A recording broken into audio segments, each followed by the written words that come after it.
दोस्तों, डायबिटीज इस बीमारी के बारे में तो हम सब लोग सुन चुके हैं और जानते भी हैं। तो ये जो डायबिटीज है, सिर्फ ये रिपोर्ट नॉर्मल होने की बीमारी नहीं है, तो ये डेली कंट्रोल की बीमारी है।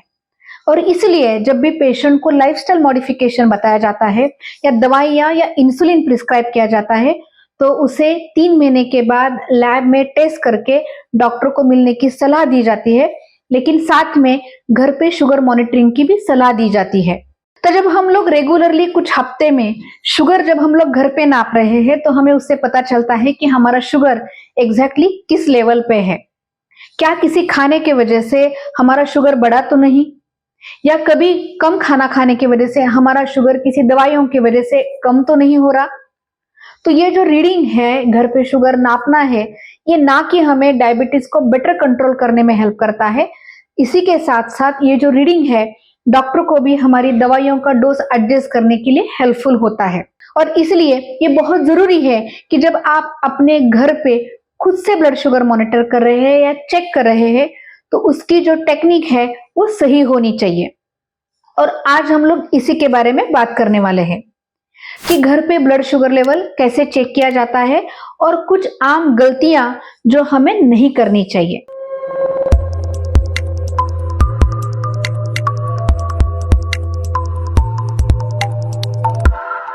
सबसे पहले हम लोग देखते हैं कि ब्लड शुगर हम लोग घर पे कैसे नाप सकते हैं। मार्केट में कई कंपनियों के ग्लूकोमीटर्स अवेलेबल है। कोई भी स्टैंडर्ड कंपनी का ग्लूकोमीटर आप ले सकते हैं। सब स्टैंडर्ड मशीन कई बार गलत रीडिंग देती है, गलत रीडिंग, गलत रिपोर्ट, यानी गलत शुगर कंट्रोल।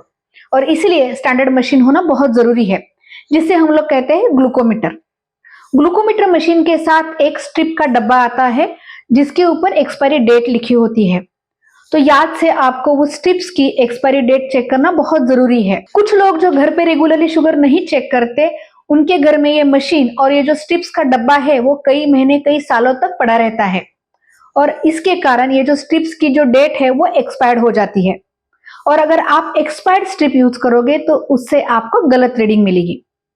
तो ग्लूकोमीटर्स और प्रॉपरली वैलिड स्ट्रिप्स के साथ साथ आपको चाहिए लैंसेट या निडल, जो आपको प्रिक करके ब्लड निकालने में फायदा करेगा।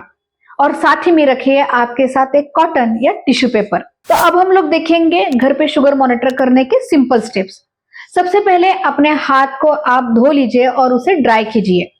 उसके बाद ये जो बीच की 3 उंगलियां हैं, उसमें से कोई भी उंगली आप चूज कर सकते हो। ग्लूकोमीटर को ऑन कीजिए और जो स्ट्रिप है वो ग्लूकोमीटर के जो सॉकेट दिया है उसमें इंसर्ट कीजिए। उसके बाद लैंसेट या निडल से आपको इस पार्ट में प्रिक करना है। जो पहली खून की बूंद आएगी उसे आप पोंछ लीजिए और जो दूसरी बूंद आएगी उसे आप टेस्ट स्ट्रिप पे लगा लीजिए। कुछ सेकंड्स वेट करने के बाद आपको ग्लूकोमीटर पे रीडिंग दिखेगी।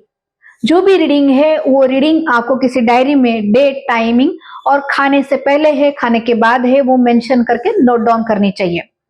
उसके बाद आप कॉटन से उस पार्ट को दबा के रखिए ताकि खून ना निकले, और स्ट्रिप को निकाल के आप उसे फेंक सकते हैं। अब दूसरा एक पॉइंट कि हमें ब्लड शुगर कब नापना चाहिए। ब्लड शुगर नापने के कई तरीके होते हैं। फास्टिंग शुगर यानी 8 से 10 घंटे बिना कुछ खाए सुबह खाली पेट शुगर करना, जिसे हम लोग कहते हैं फास्टिंग शुगर। सेकेंड रीडिंग है वो है पोस्ट प्रैंडियल शुगर। नाश्ता या कुछ खाने के 2 घंटे के बाद हमें ब्लड शुगर नापना चाहिए, जो हमें खाने के बाद ब्लड शुगर लेवल कैसा है वो बताने में मदद करता है। और तीसरा है वो है रैंडम शुगर।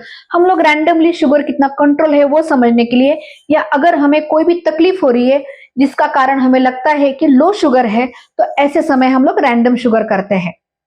कुछ मरीजों में अगर शुगर कंट्रोल नहीं है या हमें बहुत टाइट कंट्रोल रखना है, तो ऐसे समय डॉक्टर 6-7 रीडिंग लेने के लिए भी कहते हैं। तो उस समय डॉक्टर के इंस्ट्रक्शन के अनुसार आपको खाने से पहले, खाने के बाद दिन में कितने बार करना है, उस तरह से फॉलो करके आपको रीडिंग लेनी चाहिए और याद से उन्हें नोट डाउन करना चाहिए। अब हम लोग बात करेंगे कुछ आम गलतियां जो घर पे शुगर नापते वक्त की जाती है और जो आपके शुगर रीडिंग पे इम्पैक्ट करती है। सबसे पहली गलती है सब स्टैंडर्ड कंपनी का ग्लूकोमीटर या एक्सपायर्ड स्ट्रिप्स यूज करना। दूसरी गलती है उसी उंगली पे बार बार प्रिक करना। इसके कारण वहां की स्किन थिक हो जाएगी, वहां पे आपको जख्म हो सकता है और आपको दर्द भी ज्यादा होगा। तीसरी गलती है मशीन का अच्छे से ख्याल ना रखना। बहुत धूप में, बहुत गीली जगह पे अगर मशीन रखेंगे तो वो अच्छे से वर्क नहीं करेगी। साथ ही में मशीन को कैलिब्रेट ना करना ये भी प्रॉब्लम क्रिएट कर सकता है। मशीन कैलिब्रेट करने का एक आसान तरीका जो आपके लिए टिप है, जब भी 3 महीने के बाद आप लैब में ब्लड टेस्ट करवाने वाले हो तो जब वो शुगर के लिए सैंपल लेगा उसी में से एक बूंद आप अपने ग्लूकोमीटर के स्ट्रिप पे भी लगवा लीजिए और रीडिंग को कंपेयर कीजिए। अगर बहुत ज्यादा फर्क है तो इसका मतलब आपकी मशीन शायद अच्छे से काम नहीं कर रही है।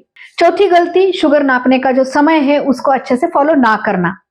आपको अगर खाना खाने के बाद शुगर नापना है तो 2 घंटे का गैप देना जरूरी है। अगर आपको फास्टिंग शुगर नापनी है तो 8 से 10 घंटे फास्ट रखना जरूरी है। और 5वीं गलती वो है शुगर की रीडिंग देख के अपने आप से दवाइयों का डोज एडजस्ट करना। तो दोस्तों आज हम लोगों ने देखा कि शुगर को घर पे मॉनिटर करना क्यों जरूरी है, उसके स्टेप्स क्या है और कौन सी गलतियां हमें अवॉइड करनी चाहिए। क्योंकि अगर हम लोग अच्छे से शुगर मॉनिटर करेंगे तो हमारा शुगर कंट्रोल भी अच्छा रहेगा और हमारी हेल्थ भी अच्छी रहेगी। तो ये जो वीडियो है उन लोगों के साथ शेयर कीजिए जो डायबिटीज के मरीज है और जो अपना शुगर घर पे नापते हैं। और साथ ही में हमें कमेंट में बताइए कि आपका इस समय शुगर लेवल कैसा है और आपको डॉक्टर्स ने स्पेसिफिक कौन से इंस्ट्रक्शन दिए हैं। हम लोग अगले हफ्ते फिर मिलने वाले हैं। Take care.